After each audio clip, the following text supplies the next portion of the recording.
Hard కొత్తగా గవర్నమెంట్లోకి వచ్చారు, చిన్న వయసులో వారికి అవకాశం వచ్చింది. తప్పకుండా ముఖ్యమంత్రి గారు కానీ మంత్రులు కానీ కష్టపడుతున్నారు. మంచి పాలసీలు తెండి, we welcome it. Skill university అన్నారు, వీల్ వెల్కమ్ ఇట్. అదే మాదిరిగా ప్రోగ్రెసివ్ పాలసీస్ తెండి, ప్రగతిశీల పాలసీస్ తెండి. కానీ తిరోగమన నిర్ణయాలు కరెక్ట్ కాదు.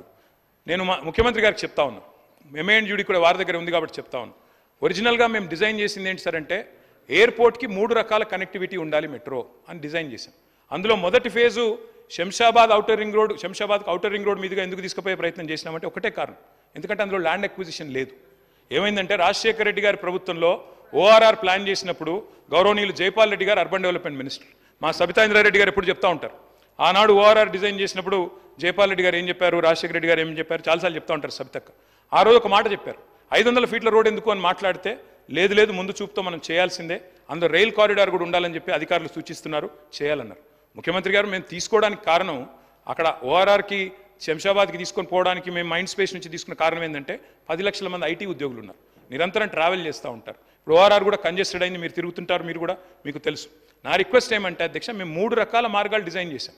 ఒకటి మైండ్ స్పేస్ నుంచి శంషాబాద్ దాకా, రెండవది ఫలక్ నుమా మీదుగా డైరెక్ట్గా ఎయిర్పోర్ట్కి, ఈరోజు వారు ఏదైతే P7 రోడ్ అంటున్నారో దాని మీదుగా, మూడవ మార్గం కూడా హయాత్ నగర్ నుంచి అటు నుంచి కూడా తీసుకోవాలనుకున్నాం. మాకేం అభ్యంతరం లేదు, మీరు రద్దు చేశారు, సరే మీ ఇష్టం, ప్రభుత్వం మీది, మీరు నడపండి, మేము వద్దనట్లేదు. కానీ మేము తీసుకున్న దానికి కారణం చెప్తా ఉన్నాం ముఖ్యమంత్రి గారికి. ఓఆర్ఆర్ మీద అయితేనేమో రైల్ కారిడార్ ఆల్రెడీ ఉండింది, జీరో ల్యాండ్ అక్విజిషన్ ఫాస్ట్గా చేయొచ్చు, 2 ఏళ్లలో కంప్లీట్ చేయొచ్చు. ఎందుకంటే ప్రభుత్వంలో ఉన్న వాళ్ళు ఏం కోరుకుంటాం అధ్యక్ష, ప్రజలతో శభాష్ అనిపించుకోవాలని కోరుకుంటాం. మేము కూడా అట్లే అనుకున్నాం, తొందరగా పూర్తి చేసి ప్రజలతో శభాష్ అనిపించుకోవాలి, మంచి పని చేయాలనుకున్నాం. ముఖ్యమంత్రి గారు నేను అడుగుతా ఉన్నాం, టెండర్ కూడా పూర్తయింది, రద్దు చేశారు, పునఃపరిశీలించండి, అవకాశం ఉంటే పునఃపరిశీలించండి, వద్దనుకుంటే మీ ఇష్టం. అధ్యక్ష ఇంకొక మాట, ఫార్మాసిటీ రద్దు చేశామన్నారు. ఫార్మాసిటీ రద్దు విషయంలో కూడా నేను ప్రభుత్వాన్ని కోరుతా ఉన్నా అధ్యక్ష, దయచేసి పునఃపరిశీలించండి. ఎందుకంటే the land acquisition was conditional. అందులో ఏం చెప్పాము అధ్యక్ష, ఫార్మాసిటీ కోసమే భూసేకరణ చేస్తున్నామని భూసేకరణ చట్టాన్ని ప్రయోగించి తీసుకున్నాము. మీరు ఇతర అవసరాలకు ఆ భూమిని వాడే పరిస్థితి ఉండదు. దయచేసి గౌరవ ముఖ్యమంత్రి గారిని నేను కోరుతా ఉన్నాను, ఇది మీరు లీగల్ అడ్వైస్ తీసుకోండి. I'm saying this with utmost sincerity, Revanth Reddy గారు లీగల్ అడ్వైస్ తీసుకోండి, ఎందుకంటే చట్టపరమైన ఇబ్బందులు రాకూడదు. మీ ఆలోచన ఎట్లా ఉన్నా భూసేకరణ విషయంలో మల్లెడ్డి రంగారెడ్డి గారు, నేను ఒకటే అడుగుతా ఉన్నా అధ్యక్ష, మల్లెడ్డి రంగారెడ్డి గారిని నేను కోరుతా ఉన్నా, మీరు లేవనెత్తారు కాబట్టి చెప్తా ఉన్నా అధ్యక్ష, ఇది కాంగ్రెస్ ప్రభుత్వం. అధ్యక్ష వారిని ఆర్డర్లో పెట్టండి మరి. అధ్యక్ష నేనేమన్నా అంటే అధ్యక్ష ఇది కాంగ్రెస్ పార్టీ ఎన్నికలకు ముందు ఇచ్చిన మాట ఏమంటే, ఫార్మాసిటీ రైతులకు ఇచ్చిన మాట లేదు చేస్తున్నాను సార్, ఫార్మాసిటీకి ఇచ్చిన మాట, ఫార్మాసిటీ విషయంలో కాంగ్రెస్ పార్టీ ఏం చెప్పింది అంటే, కోమటిరెడ్డి వెంకటరెడ్డి గారు ఆనాడు ఎంపీ అధ్యక్ష, వారు చెప్పారు, అదేవిధంగా కోదండ రెడ్డి గారు చెప్పారు, రేవంత్ రెడ్డి గారు చెప్పారు, బట్టి విక్రమార్క గారు కూడా చెప్పారు అధ్యక్ష, ఫార్మాసిటీ భూములు తిరిగి వెనక్కిస్తాము అని స్పష్టంగా చెప్పారు. మేమేం అడుగుతున్నాం అధ్యక్ష, ఫార్మాసిటీ భూములు రైతునండి సార్, ఇదేం సార్, ఇది మొత్తము కంక్లూడ్ చేయమని చెప్పండి సార్. ఇది 1 hour 50 minutes సార్.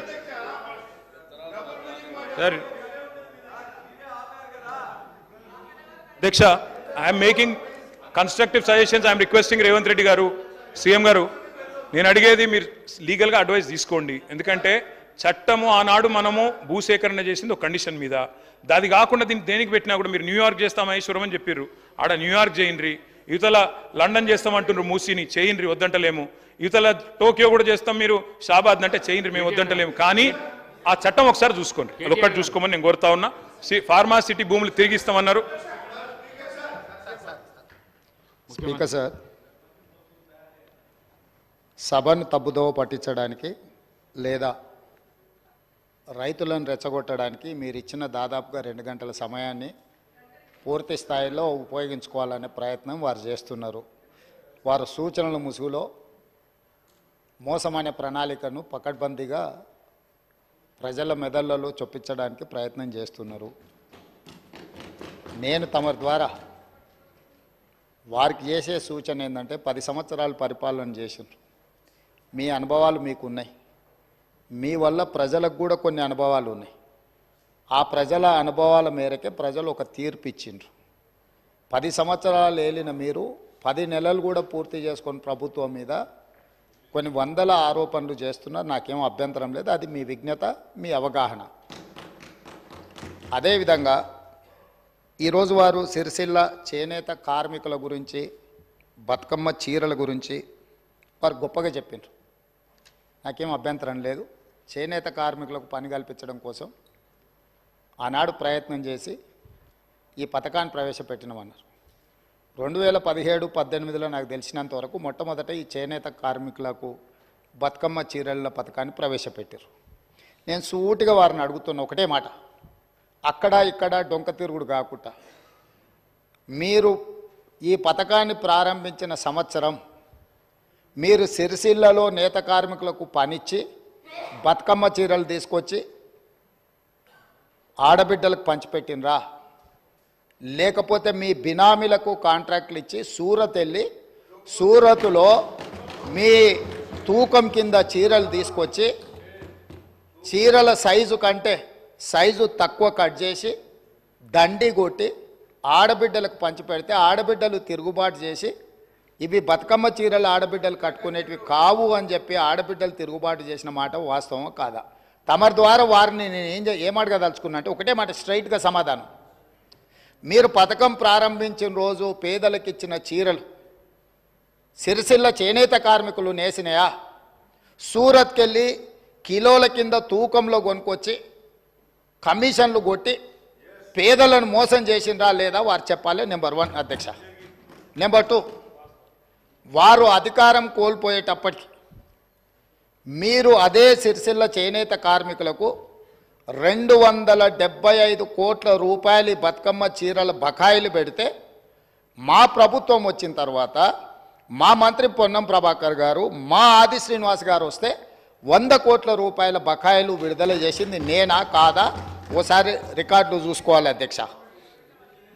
అదేవిధంగా అధ్యక్ష, అదేవిధంగా ఎయిర్పోర్టుకు మెట్రో రైల్ గురించి చాలా విషయాలు వారు మాట్లాడినరు. దాన్ని మళ్ళా ఇంకొక సందర్భంలో నేను వివరంగా చెప్తాను దాని మీద. కానీ వారిని నేను అడిగే ప్రశ్న, ఎంఎంటీఎస్ శంషాబాద్ దగ్గర ఉమ్నాబాద్ వరకు ఎంఎంటీఎస్ వచ్చింది. కేంద్ర ప్రభుత్వము ఎంఎంటీఎస్ను ఎయిర్పోర్టు లోపలికి అనుమతించండి, ఈ 2.5 కిలోమీటర్లు ఎంఎంటీఎస్ను ఎయిర్పోర్ట్లోకి అనుమతిస్తే సామాన్యమైన పేదలకు రవాణా సౌకర్యం ఏర్పడుతుంది.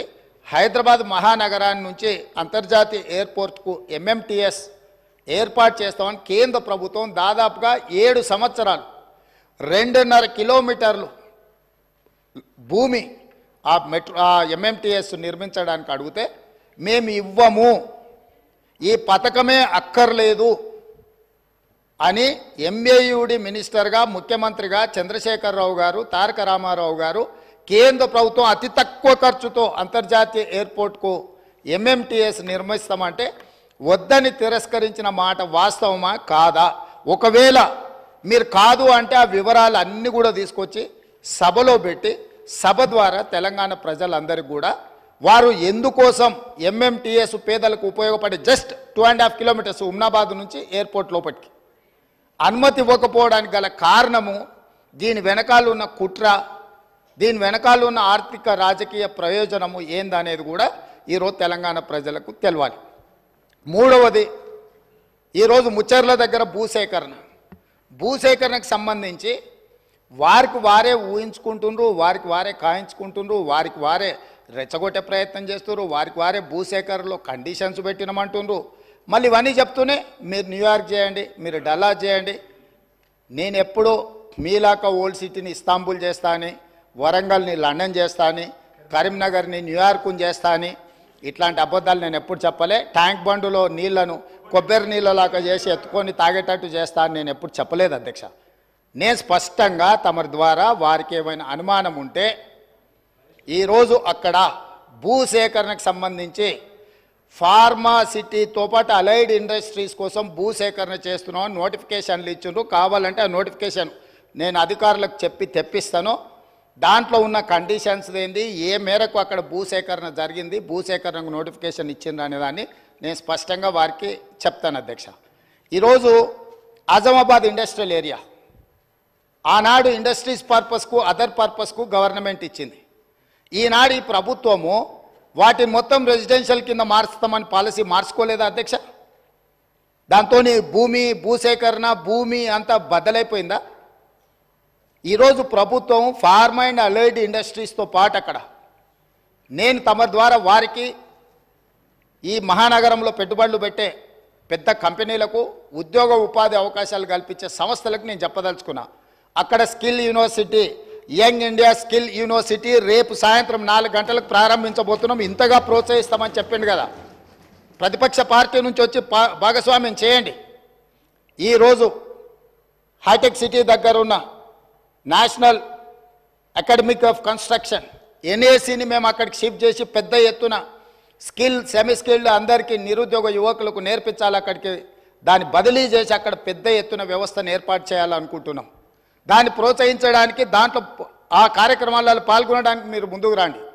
నేను హెల్త్ టూరిజం హబ్ క్రియేట్ చేస్తా అని చెప్పిన.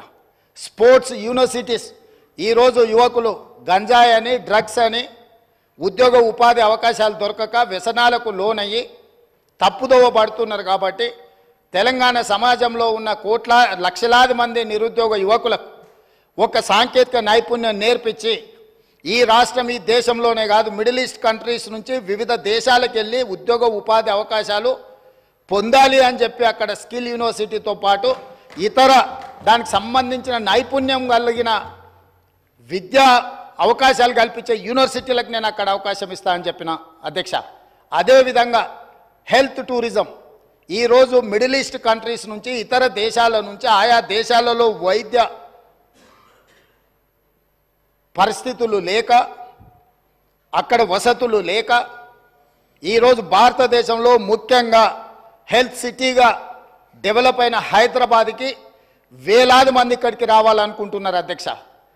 ఈరోజు ఇక్కడ ఉన్న అంతర్జాతీయ ఎయిర్పోర్ట్ నుంచి బంగ్లాదేశ్కో మిడిల్ ఈస్ట్ కంట్రీస్కి డైరెక్ట్ ఫ్లైట్ ఉంటే ప్రతిరోజు వేలాది మంది ఈరోజు ఇక్కడికి వచ్చి వైద్యం పొందాలి అని వస్తున్నారు అధ్యక్ష. అందుకోసం నేను హెల్త్ టూరిజం హబ్ను తయారు చేసి అక్కడ ఒక 1000 ఎకరాల ప్రపంచ స్థాయి వైద్య సౌకర్యాలను ఏర్పాటు చేసే సంస్థలను పిలిచి ఇక్కడ హైదరాబాదు నగరంలో ఉన్న పెద్ద పెద్ద కార్పొరేట్ ఆసుపత్రులతో పాటు పేదలకు అతి తక్కువ ధరతో వైద్యాన్ని అందించడానికి అన్ని రకాలుగా ఎన్నెన్ని డిసీజులు ఉన్నాయో వాటన్నిటి కూడా స్పెషలైజ్డ్ హాస్పిటల్స్ ఏర్పాటు చేయాలని అక్కడ మేము నిర్ణయం తీసుకున్నాం అధ్యక్ష.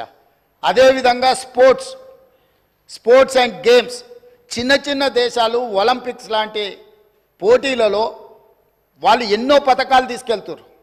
140 కోట్ల జనాభా ఉన్న భారతదేశము కాంస్య పథకం వస్తే కూడా దేశమంతా 100 కోట్ల మంది చప్పట్లు కొట్టే పరిస్థితి వచ్చింది అధ్యక్ష. ఎందుకు అధ్యక్ష? ఒకనాడు ఏషియన్ గేమ్స్ గచ్చిబౌలిలో మనం నిర్వహించుకున్నాం అధ్యక్ష. అంతర్జాతీయ స్థాయిలో ఆటల పోటీలు నిర్వహించుకున్న హైదరాబాద్ రాష్ట్రము తెలంగాణ ఈరోజు ఆనాడు నిర్మించిన ఇన్ఫ్రాస్ట్రక్చర్ని ఈరోజు మనము అసలు ఎలాంటి ఉపయోగం లేకుండా నిరుపయోగంగా తాగుబోతులకు అడ్డాగా ఈ స్టేడియంలు అన్నీ మారుతున్నాయి. అందుకే ఈరోజు ఉన్న స్టేడియంలతో పాటు అక్కడ ఒక స్పోర్ట్స్ యూనివర్సిటీని పెట్టి అంతర్జాతీయ ప్రమాణాలతో ఈ దేశంలో ఉండే యువకులకు అందరికీ ఇక్కడ శిక్షణ ఇవ్వడానికి అన్ని ఏర్పాట్లు చేయాలని మేము అక్కడ ప్రయత్నం చేస్తున్నాం అధ్యక్ష. ఇదే కాదు, ఈరోజు BCCI క్రికెట్ ప్రపంచంలో ఎంత పాపులరో మీకు తెలుసు. సిరాజ్ మొన్ననే వరల్డ్ కప్లో మన హైదరాబాద్ నుంచి 12th క్లాస్ చదువుకున్న యువకుడు, పెద్దగా చదువు పీజీలు PhDలు డాక్టరేట్లు చేయకపోయినా 12th క్లాస్ చదువుకున్న ఒక హైదరాబాద్ నగరం నుంచి ఒక సామాన్యమైన కుటుంబంలో నుంచి వచ్చిన సిరాజ్ క్రికెట్లో ఇండియాకు ప్రాతినిధ్యం వహించి కప్పు గెలిపించుకొని వస్తే ఈరోజు మినహాయింపులు రేపు క్యాబినెట్లో చెప్పిన నేను అతనికి అన్ని మినహాయింపులు ఇచ్చి అతనికి ఒక గ్రూప్ 1 స్థాయి ఉద్యోగం ఇవ్వాలని నిఖత్ జరీన్ మనకు ఒలింపిక్స్లో మెడల్ తీసుకొస్తే ఆవిడకు ఉద్యోగం ఇస్తామని చెప్పి ప్రభుత్వం ఇంతవరకు ఇవ్వకపోతే క్యాబినెట్లో పెట్టి రేపటి క్యాబినెట్లో నిఖత్ జరీన్కి ఒక గ్రూప్ 1 స్థాయి ఒక DSP స్థాయి ఉద్యోగాన్ని ప్రభుత్వ ఉద్యోగాన్ని ఇవ్వాలని చెప్పి ఇవాళ యువకులకును క్రీడల వైపు ప్రోత్సహించాలన్న ఆలోచనతో అక్కడ ఒక స్పోర్ట్స్ యూనివర్సిటీ ఒక స్పోర్ట్స్ హబ్ చేయాలనుకుంటున్నాం అధ్యక్ష. BCCIతో మాట్లాడి అంతర్జాతీయ ప్రమాణాలతో క్రికెట్ నిర్వహించడానికి అక్కడ ఒక స్టేడియం నిర్మించడానికి BCCIతో నేను మాట్లాడిన అధ్యక్ష. ఈ విధంగా ఒక్కొక్కటి ప్రపంచ స్థాయిలో అంతర్జాతీయ ప్రమాణాలు కలిగిన అన్నింటినీ ఆ ముచ్చెర్ల ప్రాంతంలో తీసుకొచ్చి ఈరోజు ఫార్మా వార్ సిటీ అన్నారు, నేనన్న ఫార్మా విలేజ్లు అన్నా. పొల్యూటెడ్ ఇండస్ట్రీని మొత్తం తీసుకొచ్చి ఒక 25,000 ఎకరాలలో పెడితే వారు అమెరికాలో చదువుకొని వచ్చిన వారికి తెలుసు. నెవార్క్ ఎయిర్పోర్ట్ పక్కన ఇట్లనే అన్ని పొల్యూటెడ్ ఇండస్ట్రీస్ పెడితే లాస్ట్గా నగరమే మొత్తం తరలిపోవాల్సిన పరిస్థితి వస్తే ఆ ఇండస్ట్రీని ఇంకెక్కడికో పంపించారు. అదెందుకు అధ్యక్ష? మీకు నాకు వారికి తెలుసో తెలియదో నాకు తెలియదు. వారి దిల్సునగర్ ప్రాంతంలో వారికి ఎంత పరిచయం ఉందో. ఒక సిరీస్ కంపెనీ 30 ఎకరాలలో ఉంటే కొన్ని వేల ఎకరాల ప్రాంతంలో కలుషితమైపోయి బోర్ వేసుకుంటే ఆ నీళ్లతో అన్నం వండుకుంటే వెనకటికి సారె పెట్టుకొస్తే పసుపు బియ్యం వండేటోళ్ళు తెలుసు కదా, పచ్చగా ఎల్లోగా. అట్లా సామాన్యులు ఆ బోర్ నీళ్లతో వంట వండుకుంటే పసుపు బియ్యం వండుకొని తిన్నట్టుగా ఉండి ఆ ఏరియాల కలుషితం. కేవలం 30 ఎకరాలలో ఉన్న సిరీస్ ఫ్యాక్టరీతోని మొత్తం చైతన్యపురి దిల్సుకున్నారు ఆ ప్రాంతమే పూర్తిగా కలుషితం అయిపోయింది అధ్యక్ష. ఆ ఫ్యాక్టరీని తొలగిస్తే కానీ తొలగించినాక ఈరోజు కూడా ఇంకా భూమిలో ఆ కలుషితం ఇంకా కొనసాగుతూనే ఉంది అధ్యక్ష.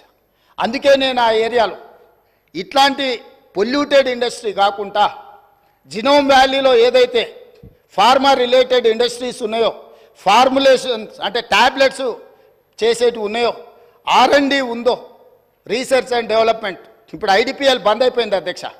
ఇట్లాంటివన్నిటిని కూడా అక్కడ ఒక 4,000 ఎకరాలలో ఒక అద్భుతంగా ప్రపంచానికి ఇవాళ వ్యాక్సిన్, కోవిడ్ వ్యాక్సిన్ ఎవరు తయారు చేసిండ్రు అధ్యక్ష? ప్రపంచంలో 4 వ్యాక్సిన్లు ఉంటే 3 వ్యాక్సిన్లు మనం తయారు చేసినాం అధ్యక్ష. భారతదేశంలో 4 వ్యాక్సిన్లు వస్తే 3 మన దగ్గర ఉన్నాయి, ఒకటి పూణే నుంచి వచ్చింది. సో ఈరోజు ఫార్మాకి మనం అధ్యక్ష. అదేవిధంగా మా మిత్రుడు శ్రీధర్ బాబు గారు ఉన్నారు. ఇవాళ ఆర్టిఫిషియల్ ఇంటెలిజెన్స్ ఈరోజు ప్రపంచాన్నే ఏలుతుంది. ఈరోజు ఏం కావాలన్నా అద్భుతాలు సృష్టిస్తుంది. ఆర్టిఫిషియల్ ఇంటెలిజెన్స్ ఈరోజు అగ్రికల్చర్కి అగ్రికల్చర్ కూడా మొత్తం దాన్ని అనుసంధానం చేసి ఇతర వృత్తులకు అనుసంధానం చేసి ఈరోజు ప్రపంచం అంతా IT రంగం నుంచి ఆర్టిఫిషియల్ ఇంటెలిజెన్స్ అటువైపు వెళ్తున్నది అధ్యక్ష. అక్కడ 200 ఎకరాల ఒక ఆర్టిఫిషియల్ ఇంటెలిజెన్స్ హబ్ను పెట్టి ప్రపంచ స్థాయిలో పేరుగాంచిన సంస్థలను అక్కడ తీసుకొచ్చి అక్కడ ఏర్పాటు చేయాలని మేము ప్రయత్నం చేస్తున్నాం అధ్యక్ష. రోజుకు 18 గంటల అధికారులను సమన్వయం చేసుకుంటూ ప్రపంచంలో ఉన్న ప్రతి ఒక్కరిని మేము సంప్రదిస్తూ ముందుకెళ్తున్నాం. ఈ ఆర్టిఫిషియల్ ఇంటెలిజెన్స్ గురించి మేము చర్చించుకునేటప్పుడు ఏదో ప్రశ్న వచ్చింది, ఆర్టిఫిషియల్ ఇంటెలిజెన్స్కు KTRకు పోలికేంది అని ఎవరో ఇట్లా వాళ్ళు మాట్లాడుతా ఏదో అడిగినారు అధ్యక్ష మా మంత్రి గారికి. అంటే ఒక ఆయన సమాధానం చెప్పిండు, ఆర్టిఫిషియల్ ఇంటెలిజెన్స్లో KTR గారు 100% ఆర్టిఫిషియల్, 0 ఇంటెలిజెన్స్ అని చెప్పిండ్రు అధ్యక్ష. సో ప్రభుత్వం చేస్తున్న పనులను మీరు ఎప్పుడైనా మీరు అడగొచ్చు, మీరు చెప్పొచ్చు, మీరు ప్రభుత్వం చేస్తున్న పనులను వివరాలు తెలుసుకోవచ్చు. ప్రతిపక్షం చెప్పడానికి మాకేం అభ్యంతరం లేదు. కాబట్టి ఇవాళ ఆ ప్రాంతాన్ని ఒక అద్భుతమైన నగరంగా వారు ఏదైతే మెట్రో రైల్ గురించి చెప్పినరో నేను ఇప్పుడు మళ్ళీ కూడా చెప్తున్నా అధ్యక్ష, అంతర్జాతీయ ఎయిర్పోర్టు నుంచి ముచ్చర్లలో ఈరోజు నిర్మించబోయే 4th సిటీ అధ్యక్ష, హైదరాబాద్, సికింద్రాబాద్ సిటీ, సైబరాబాద్ సిటీ, ఇప్పుడు ముచ్చర్లలో 4th సిటీని మేము ఈరోజు ఎస్టాబ్లిష్ చేయబోతున్నాము. ఆ 4th సిటీనే అవర్ ఫ్యూచర్ సిటీ అధ్యక్ష. ఈ Hyderabad city, Secunderabad city, Cyberabad city is equal to 4th city. 4th సిటీనే అవర్ ఫ్యూచర్ సిటీ అధ్యక్ష. ఇవాళ అంతర్జాతీయ ఎయిర్పోర్ట్ వరకు మెట్రో తేవడమే కాదు, అంతర్జాతీయ ఎయిర్పోర్ట్ నుంచి ముచ్చర్లలో నిర్మించబోయే ఒక గొప్ప నగరానికి మెట్రో రైల్ రవాణా సౌకర్యాన్ని కూడా ఏర్పాటు చేసి ప్రపంచమంతా ఎక్కడ పెట్టుబడులు పెట్టాలి అని అంటే అక్కడికి వచ్చి పెట్టుబడులు పెట్టాలి. వైద్యం కావాలంటే అక్కడికి రావాలి, ఉద్యోగం కావాలంటే అక్కడికి రావాలి, స్కిల్ నేర్చుకోవాలంటే అక్కడికి రావాలి, అంతర్జాతీయ క్రికెట్ పోటీలు జరగాలంటే అక్కడికి రావాలి, గల్ఫ్ క్లబ్ ఆడాలి అని అంటే వాళ్ళంటి శ్రీమంతులు ఆడుకునే గోల్ఫ్ అని ఉన్నది కదా అధ్యక్ష. మాకు తెలియదు, మేము ఊర్ల నుంచి వచ్చిన వాళ్ళం, కానీ వాళ్ళ శ్రీమంతుల కోసం పెట్టుకునే గోల్ఫ్ ఉంది కదా అధ్యక్ష. దానికి కూడా పెద్దలు సురేందర్ రెడ్డి గారిని పిలిచి మాట్లాడి మీ నేతృత్వంలో ఓ 200 ఎకరాలు అక్కడ ఇస్తాము, ఈ అంతర్జాతీయ పెట్టుబడులకి ఇవన్నీ కూడా ప్రామాణికంగా ఈరోజు చర్చిస్తున్నారు, మీరు గల్ఫ్ క్లబ్ కూడా అక్కడ డెవలప్ చేయండి అని పెద్దలు సురేందర్ రెడ్డి గారిని. ఎందుకంటే Hyderabad golf club, Hyderabad race club ఇట్లాంటి గొప్ప గొప్ప వాటిని వారు ప్రారంభించి వారు అద్భుతంగా ముందుకు తీసుకెళ్ళిండ్రు, వాటిని సక్సెస్ చేసిండ్రు. వారి అనుభవం మన రాష్ట్రం ఉపయోగించుకోవాలని చెప్పి ఈరోజు అక్కడ గల్ఫ్ క్లబ్ కూడా మనము ప్రణాళికలు చేస్తున్నాం అధ్యక్ష. ఇవన్నీ 7 నెలల్లోనే మేము ఏమీ చేయలేదన్నట్టుగా పూర్తిగా వైఫల్యం చెందినాం అన్నట్టుగా ఏంది అధ్యక్ష ఇది? మీ 10 ఏళ్ళ అనుభవం, మీ విదేశాలలో చదువుకున్న పరిజ్ఞానం తెలంగాణ ప్రజలకు ఉపయోగించండి. ఎంతసేపు ఉన్న రాజకీయ ప్రయోజనమేనా? రాజకీయ ప్రయోజనం తప్ప ఇంకేం లేదా? ఇప్పుడు ఎన్నికలు కూడా లేవు. నేను మిత్రుడికి చెప్తున్నా, ఎన్నికలు అయిపోయినాయి, అసెంబ్లీ అయిపోయింది, పార్లమెంట్ అయిపోయింది, ప్రజలు ఒక తీర్పు ఇచ్చిండ్రు. ప్రజలకు ఇప్పుడు మనం తిరిగి ప్రతిపక్షంలో మీరు పోషించాల్సిన పాత్ర మీరు పోషించండి, పాలకపక్షంలో మేము చేయాల్సిన నిర్ణయాలు మేము చేస్తాము, మాకు పాలసీ లేదు, పాలసీలు తేలేదు అంటారు. ఇంతవరకు 10 ఏళ్ళు ఉన్నారు, మీరు ఎనర్జీ పాలసీ తెచ్చిండ్రా? టూరిజం పాలసీ తెచ్చిండ్రా? డెవలప్మెంట్ పాలసీ తీసుకొచ్చిండ్రా? అగ్రికల్చర్ పాలసీ తీసుకొచ్చిండ్రా? ఏదైనా ఒక పాలసీ ఇప్పటి వరకు 10 సంవత్సరాలలో మీరు తీసుకొచ్చిన ఒక పాలసీ చెప్పండి. అదొక్కటి మాత్రం వచ్చింది. ఇంకా నేను అనదలుచుకోలేదు, అంత లోతుకు వెళ్ళదలుచుకోలేదు. ఎందుకంటే అనవసరమైన విషయాలు సభలో మనం ఎక్కువ చర్చించడం వల్ల ఉపయోగం లేదు. కాబట్టి అధ్యక్ష, వారికి ఓపిక ఉండాలి, సహనం ఉండాలి. అనుకోకుండా అవకాశం వచ్చింది, 10 సంవత్సరాలు మంత్రిగా కొనసాగిండ్రు, సంతోషపడుండ్రి. తెలంగాణ సమాజం ఇంత ఇచ్చింది మీకు. వారు ఒక అలిశెట్టి ప్రభాకర్ గారి గురించి వారి కోట్ చేసినట్టు ఉన్నారు. నేను వస్తా విన్నాను అధ్యక్ష. సేమ్ అదే అలిశెట్టి ప్రభాకర్ గారు కూడా ఒక మాట చెప్పిండ్రు అధ్యక్ష. అది చెప్పి నేను మళ్ళా దీని మీద వివరణ ఇచ్చినప్పుడు మిగతా డీటెయిల్ చెప్తా. అదే అలిశెట్టి ప్రభాకర్ గారు ఇంకొక మాట కూడా చెప్పిండ్రు అధ్యక్ష. ఒక అడవిలో గుంటనక్కనట ప్రమాణ స్వీకారం చేసిందట, ఇక ముందు మిమ్మల్ని ఎవరిని మోసగించనని. అడవిలో గుంటనక్క ప్రమాణ స్వీకారం, మిమ్మల్ని ఎవరిని మోసగించనని చేస్తే గుంటనక్కని ఎవరన్నా నమ్ముతారా అధ్యక్ష? 10 సంవత్సరాలు ఏలి ప్రజల్ని మోసం చేసి ఇవాళ వారు అక్కడ కూర్చొని ఈ ప్రభుత్వం ఏం చేయట్లేదు, ఈ ప్రభుత్వం తెలంగాణ సమాజాన్ని మోసం చేసింది అన్నట్టుగా మాట్లాడితే నమ్మడానికి ఎవరు సిద్ధంగా లేరు అధ్యక్ష. అదే అలిశెట్టి ప్రభాకర్, కరీంనగర్ బిడ్డ, సిరిసిల్లనే అనుకుంటా పొన్నం ప్రభాకర్ గారు చెప్పాలి, జగిత్యాల, వారు చెప్పిందే కూడా మన కళ్ళ ముందల ఉంది అధ్యక్ష. కాబట్టి దయచేసి తారక రామారావు గారికి నా సూచన ఒక్కటే, సరే పెద్దలు వారు రాలేదు, వారి అనుభవంతో మాకేమైనా సూచనలు ఇస్తారని ఎదురు చూసిన, చీల్చి చెండాడుతా అంటే ఎందుకైనా మంచిదని బుల్లెట్ ప్రూఫ్ జాకెట్ కూడా తోడుకొని వచ్చినాం అధ్యక్ష. మా వెంకటరెడ్డి గారు అయితే 10 గంటలకు అసెంబ్లీ అని అంటే 9:30కే వచ్చి కూర్చున్నాడు, అదేందో చూద్దామని చెప్పి. ఒక సినిమాలో మీకు తెలుసు కదా అధ్యక్ష, నేను ఊరు బయట ఉన్న కొండను ఎత్తుతా మీరు రాండి అని సవాల్ ఇస్తుండే ఒక ఆయన. ఊరంతా వచ్చిందారే ఎట్లెత్తుతాడో చూద్దామని. ఇంకా పేల్వాన్ కూడా కొండ దగ్గరకు వచ్చిండు, వచ్చి మొత్తం జబ్బలు జరుచుకొని తొడలు కొట్టుకొని చెప్పిండట, మీరు అందరు కలిసి ఎత్తి నా మీద పెట్టుండి మోసి చూపిస్తా అని. గట్లనే ఉంది అధ్యక్ష వాళ్ళు చీల్చి చెండాడు కూడా. కాబట్టి దయచేసి ఇప్పటికైనా సబ్జెక్ట్, ఇప్పటికైనా ప్రభుత్వం అధ్యక్ష, ఈ ప్రభుత్వం విధానపరమైన నిర్ణయాలు తీసుకుంటుంది, ఈ ప్రభుత్వం పాలసీలు తీసుకొస్తుంది, ఈ ప్రభుత్వం రైతు పాలసీ తీసుకొస్తుంది, అంటే వ్యవసాయ పాలసీ తీసుకొస్తుంది, ఈ ప్రభుత్వం స్పోర్ట్స్ పాలసీ తీసుకొస్తుంది, ఈ ప్రభుత్వం ఆర్టిఫిషియల్ ఇంటెలిజెన్స్కు సంబంధించిన పాలసీ తీసుకొస్తుంది, ఐటీ అండ్ ఇండస్ట్రీస్ పాలసీ తీసుకొస్తుంది ప్రభుత్వము, ఎనర్జీ పాలసీ తీసుకొస్తుంది ప్రభుత్వము. మేము తీసుకొచ్చే పాలసీలల్లా మీరు సలహాలు సూచనలు ఇవ్వండి. ధరణి మీద కూడా మేము పాలసీ తీసుకొస్తాం. ఇవాళ రేపు మా రెవెన్యూ శాఖ మంత్రి గారు ఇప్పటి వరకు చేసిన ఎక్సర్సైజ్ అంతా ధరణి రిలేటెడ్ కూడా, దానికి సంబంధించి ఏమేమి విషయాలు పాలసీ మేము తీసుకురావాలనుకుంటున్నాం తప్పకుండా మా మంత్రి గారు చెప్తారు. వారు కూడా ఏమైనా సలహాలు సూచనల అనుభవం ఉంటే వారిని ఉపయోగించాల్సిందిగా 2 గంటలు తీసుకున్నారు అధ్యక్ష. 2 గంటలు సరిగ్గా 2 గంటలు మాట్లాడినారు. 2 గంటలల్లా ప్రతి విషయం రాజకీయ కోణంలో విషం జిమ్ముడు తప్ప రాష్ట్ర ప్రయోజనాల కోసం వారు ఏమైనా సూచన చేసిండ్రా? ఇట్లా ఉంటే ప్రజలు అక్కడ కూడా ఉండనియరు అధ్యక్ష. కాబట్టి ఇప్పటికైనా ఏమైనా సూచనలు చేస్తే తప్పకుండా, ఎందుకనంటే వాళ్ళు 10 ఇయర్స్ ప్రభుత్వంలో ఉన్నారు, తెలంగాణ స్థితిగతులు ఆర్థిక వనరులు వాళ్ళకి తెలుసు కాబట్టి డెఫినెట్గా వాళ్ళ ఎక్స్పీరియన్స్ నుంచి రాష్ట్రానికి ఏదైనా ప్రయోజనం ఉంటే డెఫినెట్గా తీసుకుంటాము. చివరిగా ఒకటే ఉదాహరణ, 95 నుంచి 2004 వరకు చంద్రబాబు నాయుడు గారు కొన్ని విధానాలు తీసుకొచ్చిండు. 2004లో కాంగ్రెస్ పార్టీ అధికారంలోకి వచ్చిన తర్వాత చంద్రబాబు నాయుడు గారి మీద కోపంతోనో ఇంకొకరి మీద కోపంతో ఆ విధానాలను మార్చలేదు అధ్యక్ష. వాటిని ఇంకా పెంపొందించి విస్తరించి ప్రణాళికబద్ధంగా దాని మీద మెరుగైన విధానాలు తీసుకొచ్చి అభివృద్ధి చేసింది కాబట్టి హైదరాబాద్కు మెట్రో వచ్చింది, హైదరాబాద్కు ఔటర్ రింగ్ రోడ్ వచ్చింది, హైదరాబాద్కి అంతర్జాతీయ ఎయిర్పోర్ట్ వచ్చింది, హైదరాబాద్కి ఐటీ కంపెనీలు వచ్చినాయి, హైదరాబాద్కు ఫార్మా కంపెనీలు వచ్చినాయి, హైదరాబాద్కి గోదావరి జలాలు వచ్చినాయి, హైదరాబాద్కి కృష్ణా జలాలు వచ్చినాయి. అధ్యక్ష, వాళ్ళు నిజంగానే ఉపయోగపడే పాలసీ ఏదైనా తెస్తే కొనసాగించడానికి అభ్యంతరం లేదు. మేము తెచ్చిన పాలసీల మీద వారేమైనా సూచన చేస్తే సహేతుకమైన సూచనలు సలహాలు తీసుకోవడానికి కూడా మా ప్రభుత్వానికి ఎలాంటి అభ్యంతరం లేదని తమ ద్వారా ప్రతిపక్ష నాయకులకు నేను చెప్పదలుచుకున్నా. అధ్యక్ష,